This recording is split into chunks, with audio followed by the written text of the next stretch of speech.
So however you want to flow, dude. Like I'm like a freestyle speaker. You want to know something? My notes are just from your Facebook. You're and the reason for this, and honestly, and I'm gonna bring up the Kurt Bertels thing, and I'm not gonna throw Kurt under there because I was part of whatever it was. But, okay, I gotta figure out what it was. Team Montevideo, then it converted to Life, and then I went to. So you were way back, dude.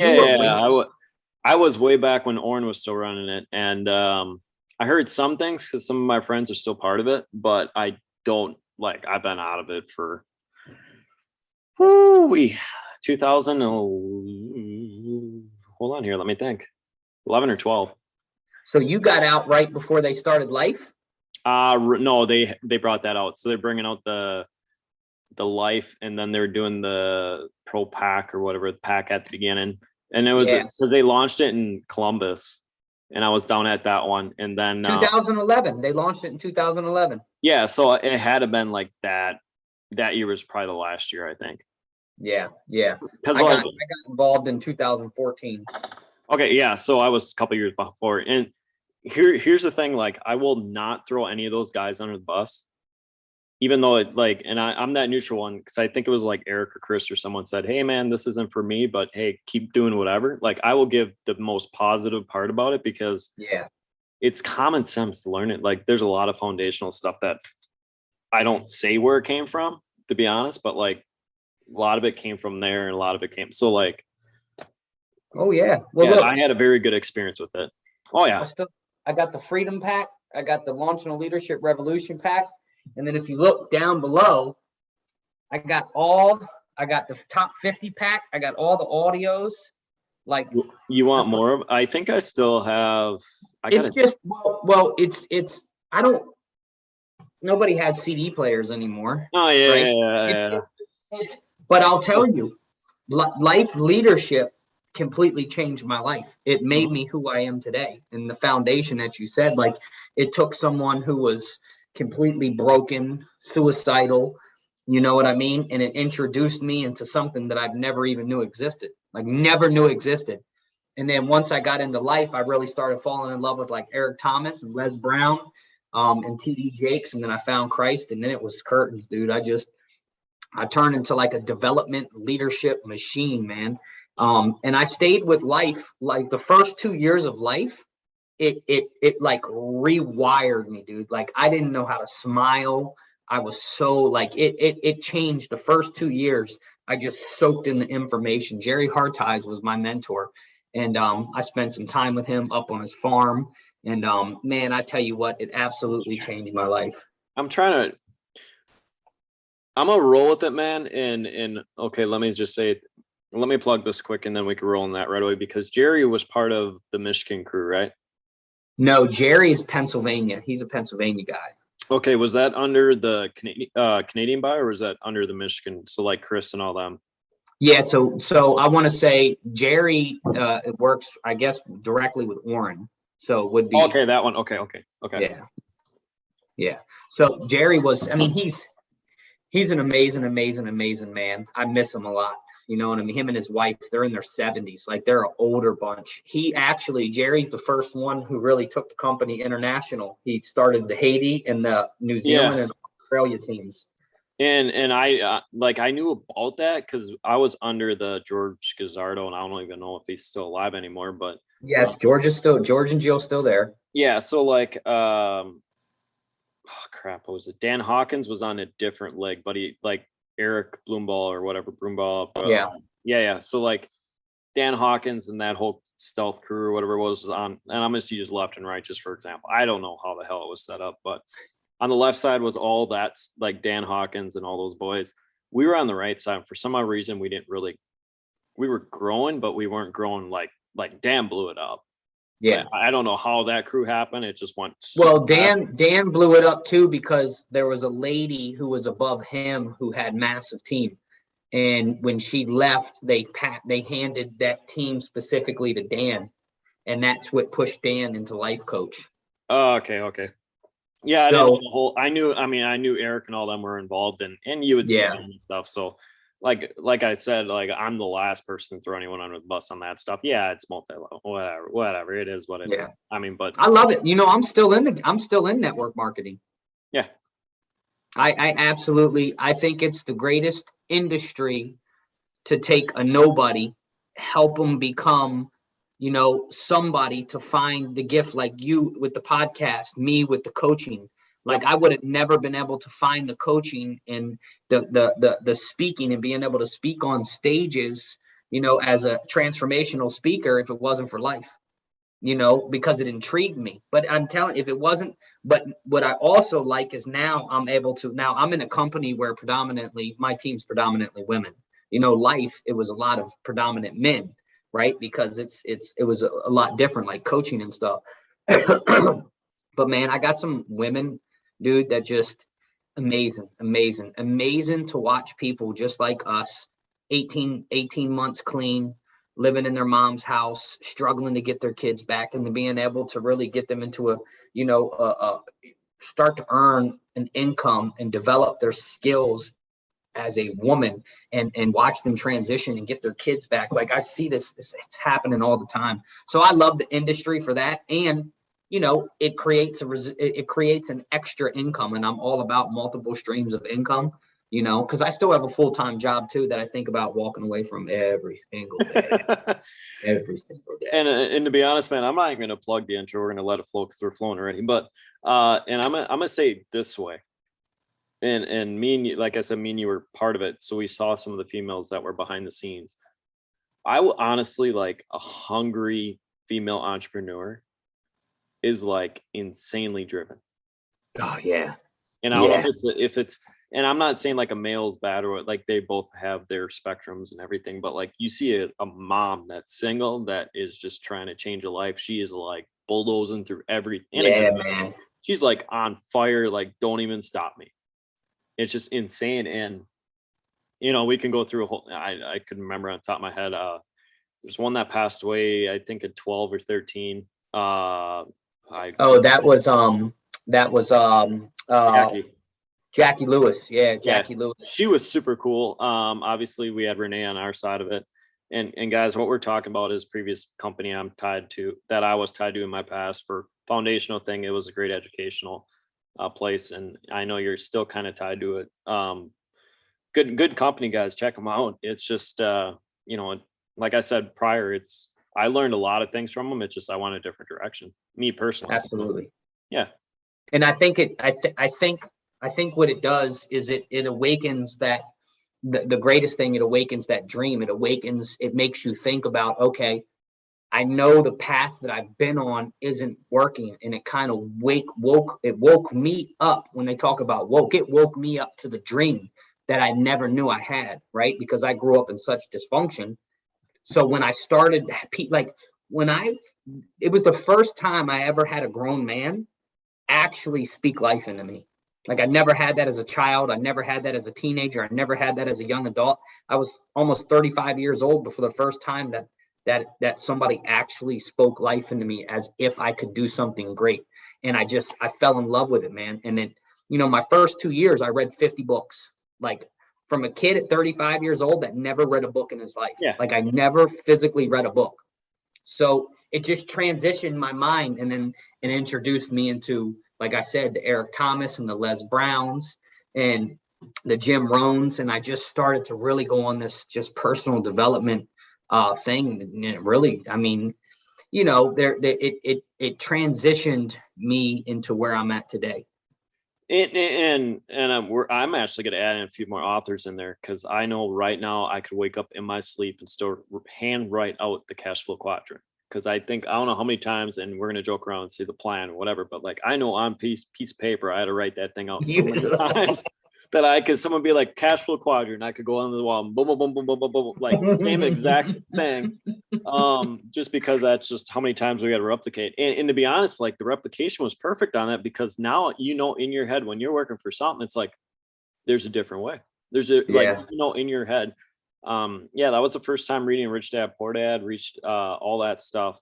And I think we're missing Zig Ziglar too on a lot of things, but like I had some Zig intertwining in college and some sales, because I think Zig's I don't know now, but at the time was number 1, number 2 in sales training.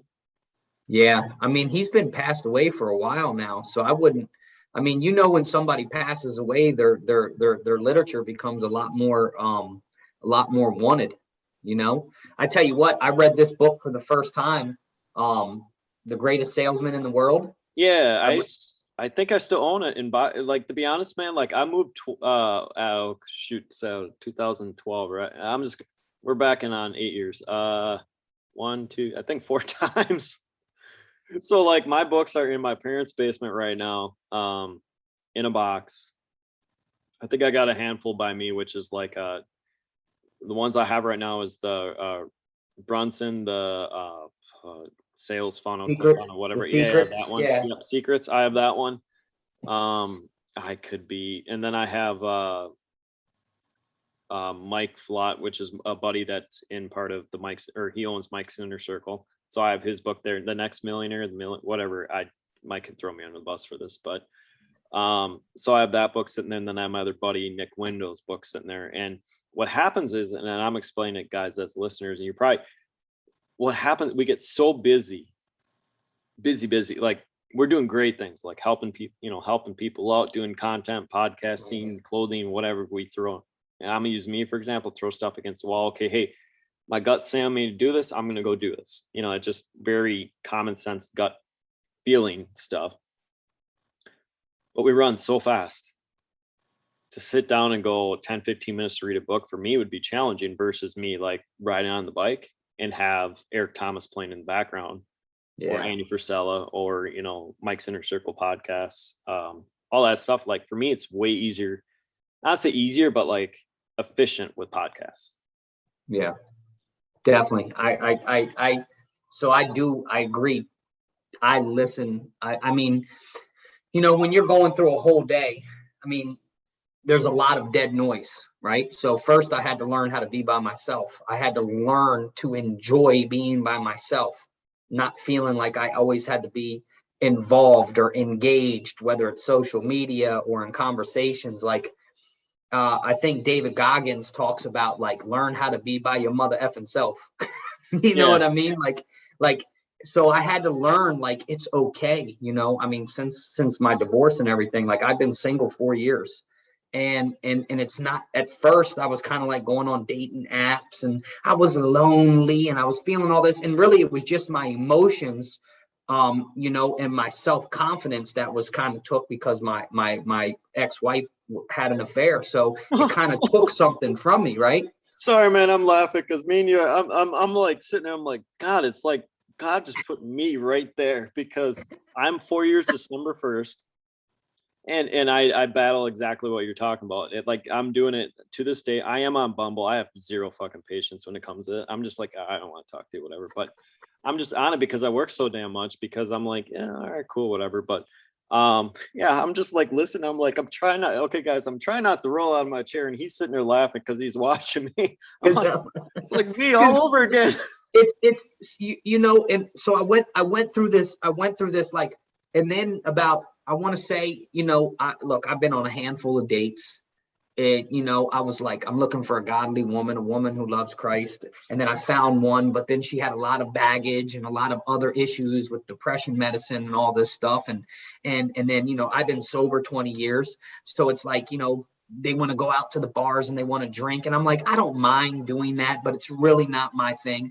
So I want to say about 18 months ago, I really surrendered. I'm like, you know what? I'm not interested in dating. Like I want to focus completely on my relationship with God. I want to focus completely on I have 4 children, focus completely on my children. And I want to focus on building my nest, right? I want to focus on my business, and I want to focus on creating wealth. And I took everything else off the table. But I was reading this book, and it's called The Fourth Dimension. And I actually wrote this down, and it says, and as I'm reading it, it says, write out exactly what you want.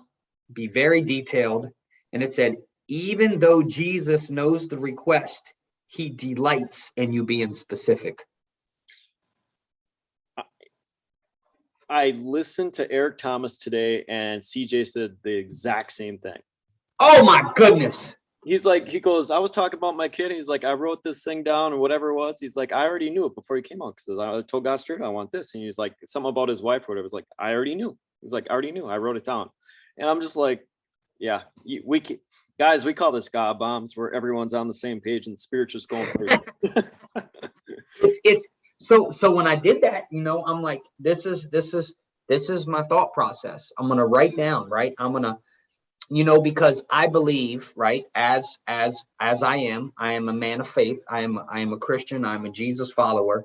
But one thing I started to learn was the one thing in the church, and especially, it's almost as if we pray as whiners, as beggars, right? And the Bible is very specific about coming to God and being bold. Like, we have to be bold when we come to God, right? Because God wants us to give us the things of our heart, but God can't give weak men the things of their heart if they can't handle it. You know what I mean? Mhm. So I had to start to understand, like, okay, God, this is what I want my business to look like. This is what I want my future wife to look like. This, and I started to really write down specific detail. So now I see things, I see the confidence, I see the courage, I see everything starting to work into the place that before I was kind of like just waiting for something to show up. Instead, I don't care. I know it's going to show up when that time is right. So Yeah. I'm just working every day in the hustle and the grind, and networking, like with us, we can, and just doing that, man. And so many different things are happening because I let go of what I was trying to force, knowing that I'm going to receive. I know it sounds crazy to some people, but that's really what I think. And somebody told me the other day, I have a friend of mine who's running for congresswoman, and I was at her house for dinner on Sunday, and we talked for like 5 hours, just powerful talk. And she was like, she was saying, like, you can tell everybody and help everybody get where they're going to go. When are you going to allow God to get you where you want to go? It was like, boom. It was like one of those Brad Lee drop the bomb moments. Yeah. You Yeah. know what I mean? So, And it just, oh, I'm sorry. Go ahead. no, I was just, so it was just one of those things that she said that made me realize, like, yeah, because I don't specifically have a coach or a mentor in my life. Like, my coaches would be like listening to Eric Thomas. There's a couple people that I can talk to that, are ahead of me.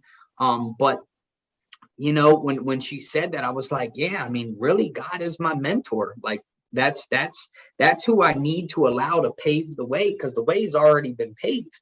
He's just waiting for me to walk it so he can back me up, because God goes before you and then he comes after you, right? So he's already paved the way, and now he's just waiting to back you by your action and your movement. And that's the one thing. And when I heard that, man, I'm like, boom. So this week, dude, I've been getting at it 10 times harder than normal. I had a few of those moments actually. So a couple of weeks ago, for some odd reason, I just thought back, and prior church I was at, we were helping out homeless shelters. So like we'd have, first of all, we would kind of do a prayer, eat, and then we'd talk about, see the service back, and then talk to service, whatever. So we'd always have extra food. So they're like, hey, I'm gonna use my church mama. I know she's gonna listen to this, but she's a very good girl there that kind of took me under her wing. She's a little bit older than me at times, like pretty much your age, but whatever it was a clique where it was like a very good mentor student role. And she's the only, and I'm blatantly honest how I say this, and we had this conversation this week. I'm like, you look at everyone there, I have very good relationship with everyone, even if we barely talk, whatever. Like, everyone there had a specific role. They're all wonderful to me, like very good. It's a very good, tight-knit community.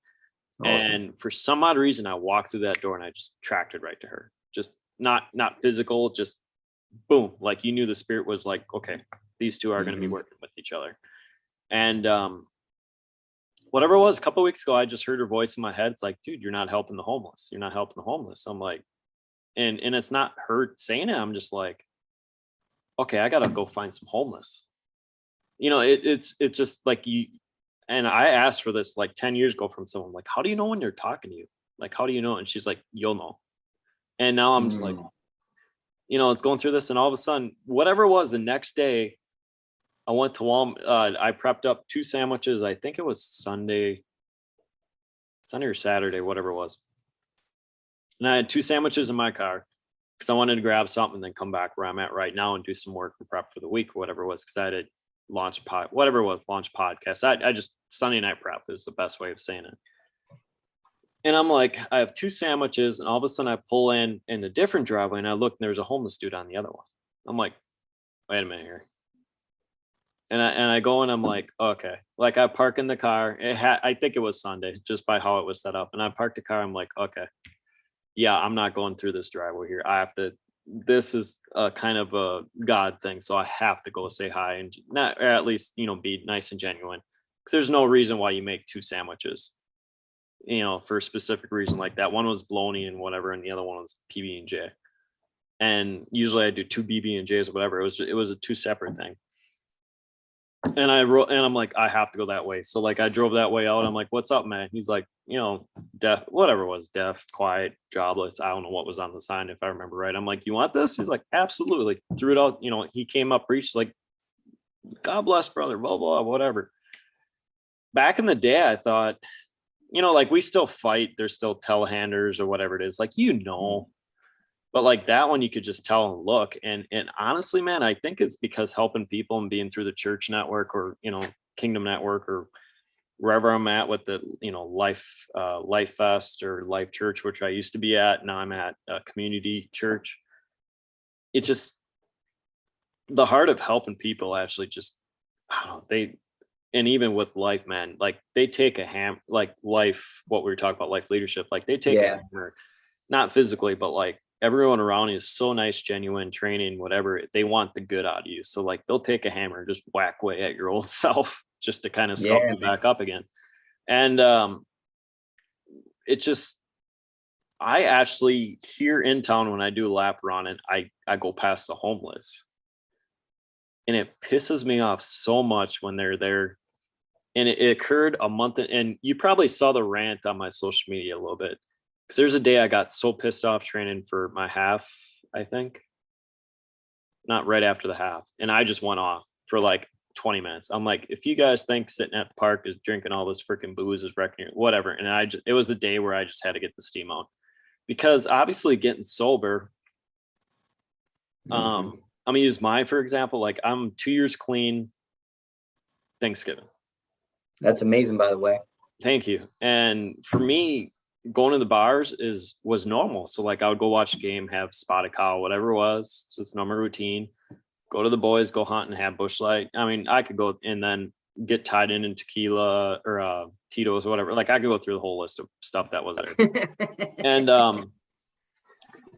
but now, like, so I'm gonna use this for example, like path. So I cleaned up at my parents'. I had to get out of the house because at the time my stepdad was poking me because I was clean. So like at the time he wasn't strong enough he was my stepdad. So like we have 30 years of relationship. So like that relationship was perfect, but I was a threat because I wasn't doing what we were drinking buddies anymore.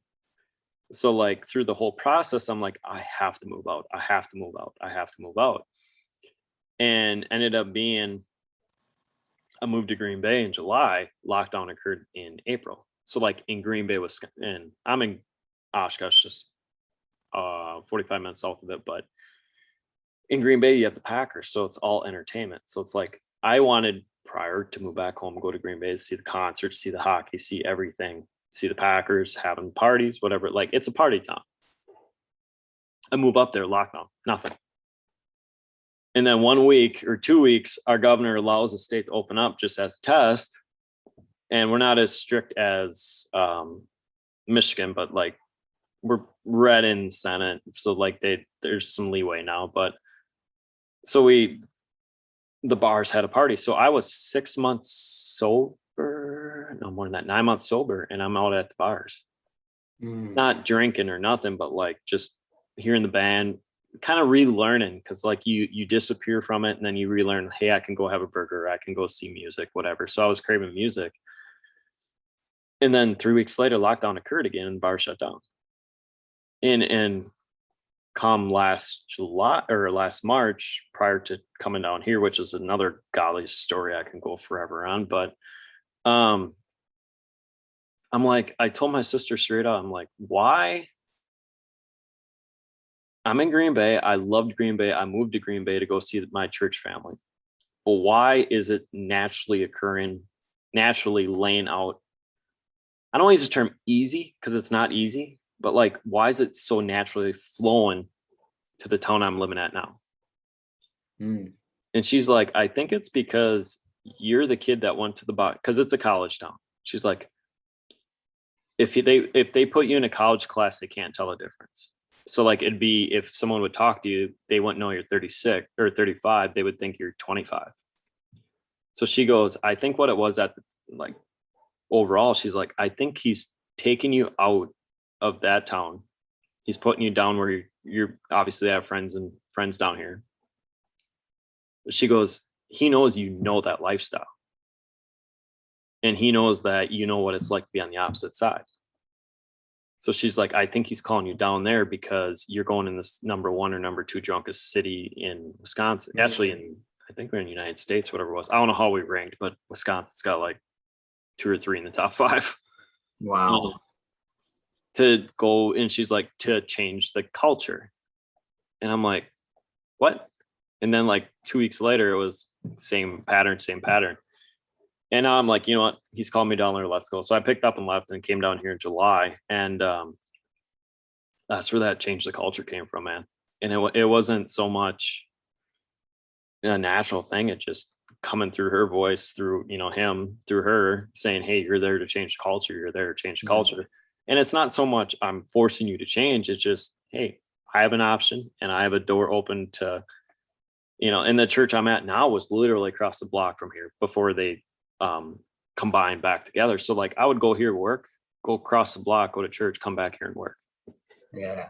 I'm like, this obviously I knew it was a spiritual thing, but yeah, no, it's been great. That's where change of culture came from.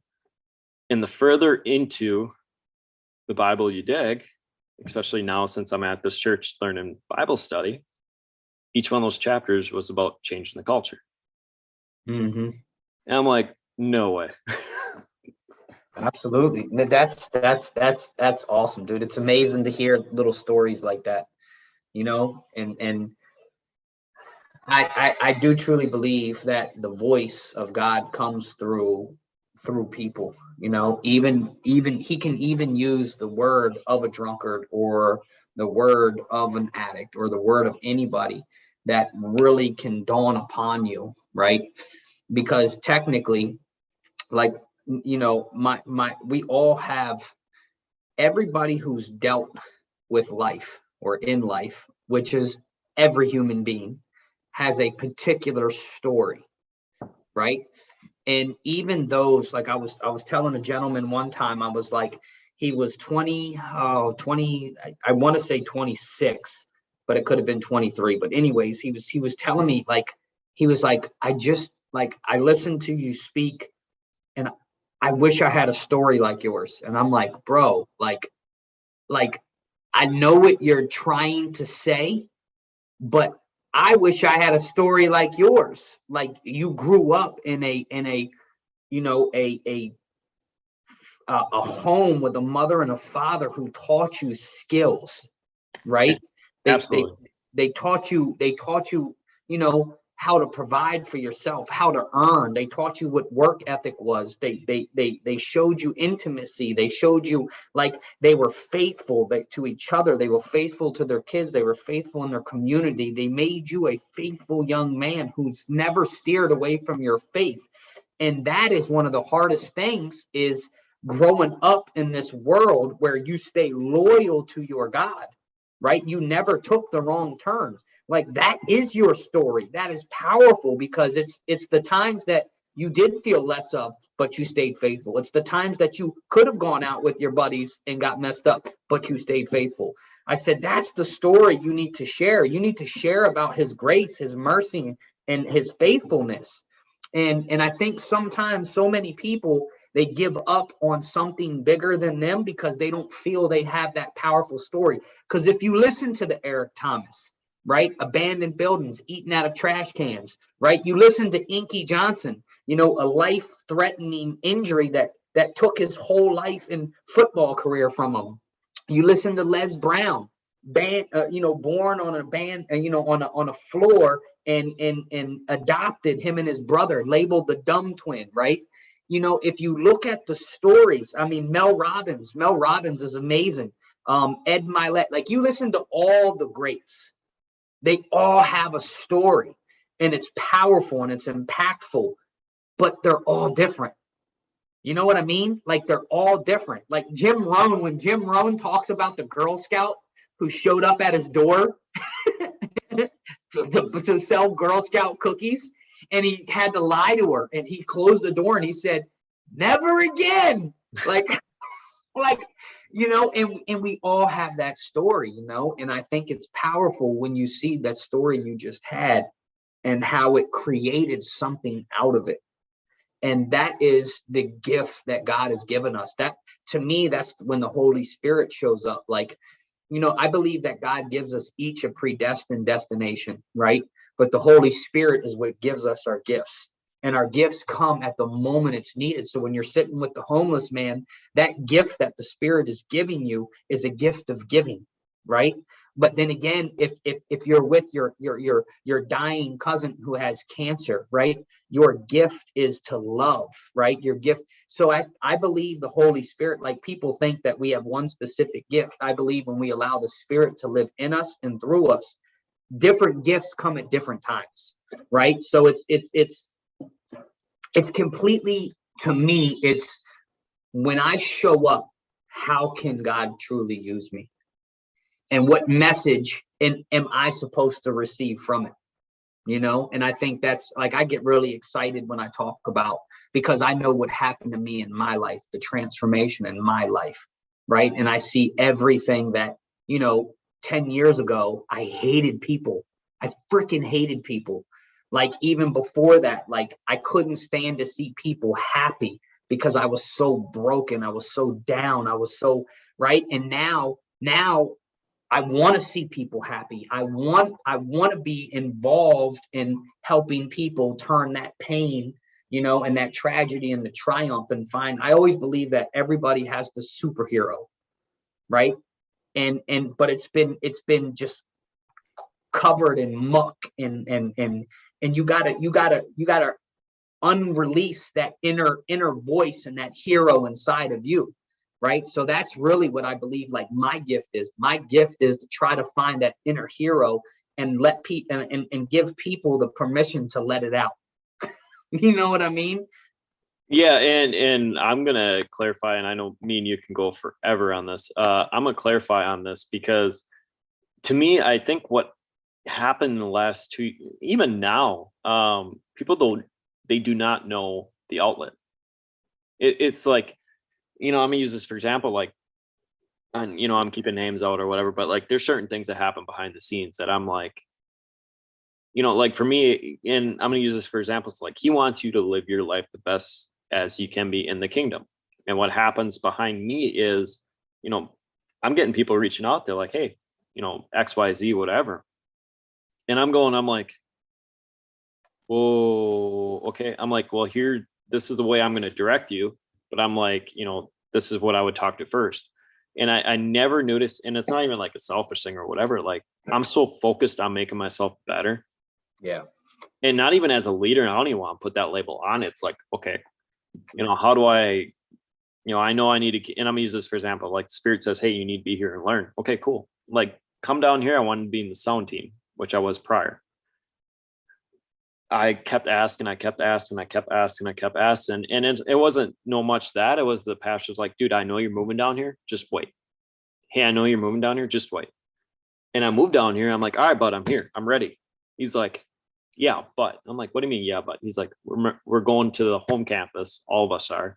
You're going to have brand new sound. You're going to have everything. I'm like, all right, cool. I'm like, I go to the home campus. I'm like, hey, I'm ready to go. He's like, we know you're ready to go, but. Not but it's like, we know you're ready to go. but we see everything situated. So it's like they're delaying it, which at the time when I first came down here, I was pissed about it. And now I'm like, okay, so what is he teaching me? And it's not so much the patience of it, because I know what happens in the last like 3-4 months is whatever it's delaying like that, something cooler is happening after it. So like for me, I'm like, okay, I joke about it now. I'm like, all right, dudes, you guys reach out. And they all said straight up, we'll reach you when we're ready. And they all know that I'm ready to go. But, and my friend's like, you went down there for sound. Aren't you mad you're not on the sound team? I'm like, no, because when I was with you guys running the sound, I was so focused on the sound and the everyday, the routine of it, that I forgot about the message. And I'm like, I wish I would have someone said, hey, you're going to learn the message. You're going to learn the Bible. What's happening now is I'm in the foundations class, which is digging about the history of the Bible. We're not going each chapter, but it's a nice general preview of that. So I'm in there learning about the Bible, what each chapter and time frame of it. And I'm there learning worship and stuff. So like I'm there learning a phenomenal message. Like both places are awesome, but like I don't know what list they had. Yes, I am. They had whatever list they had last week, dude, and they killed it. Like it was just, it was like having elevation. We're gonna get loud and something else in graves or gardens. Like right, however they stacked it was just like you're at a concert. That's just how active they were. And the week prior, my buddy played on guitar, and they killed the lights and they ran the smokers in the background. So it was just like black and white and smoke. And I'm like, I got to take a picture of this. And I took it. And it was literally blacked out where he was playing. No face, no nothing. Just his shadow on the guitar with the lights in the background. And I'm sitting there, I'm like, and I looked at my phone. I'm like, where the heck did that come from? And I'm like, hey, bud, check this out. So like I got home. I'm like, hey, I forgot to send this to you. He's like, oh my God, where did that come from? I'm like, my phone, why? He's like, it's unbelievable. And I wish I had a copy of it to show you. And now what's happening, especially on the trip, is I'm looking for not the picture perfect moments, but it's not the perfection of that, but it's a perfection of I want to have his beauty in the picture. Currently, what's in the current moment of how this, like I'm gonna take this, show me what the beauty in it. So it's almost like those pictures come to life in real time. Yeah.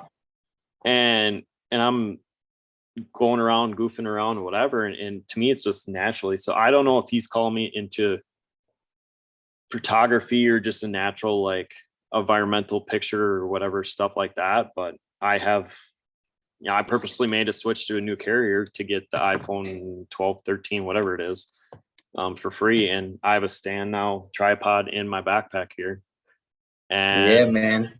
I've never been a picture person, but I just started recently taking pictures, like not too long ago, trying to catch the moments. It's the same thing for you. It's the moment. It's like I don't even care how the pictures turn out. I want those pictures to show his love, show his beauty. So like if we're sitting there and taking, let's say a sky and you don't even know there's a shooting star. All of a sudden you look in, there's a shooting star. It's like, okay, yeah, dude, I'm supposed to take this picture. And like that live event thing with my buddy playing, I'm like, this is just such a perfect concert picture. And I just, boom. It was just kind of a gut thing. But like I said prior, like what I wanted to do prior to going to that church is occurring. So I am not mad whatsoever. That's never happened. That's never happened. All of a sudden I'm like, where did he go? I was talking the whole time. I'm staring. I'm like, okay, I know it's frozen here. Dude, no, like literally, my internet has never died in the middle of a conversation ever. Well, obviously, he didn't want me to toot on me being at the church then.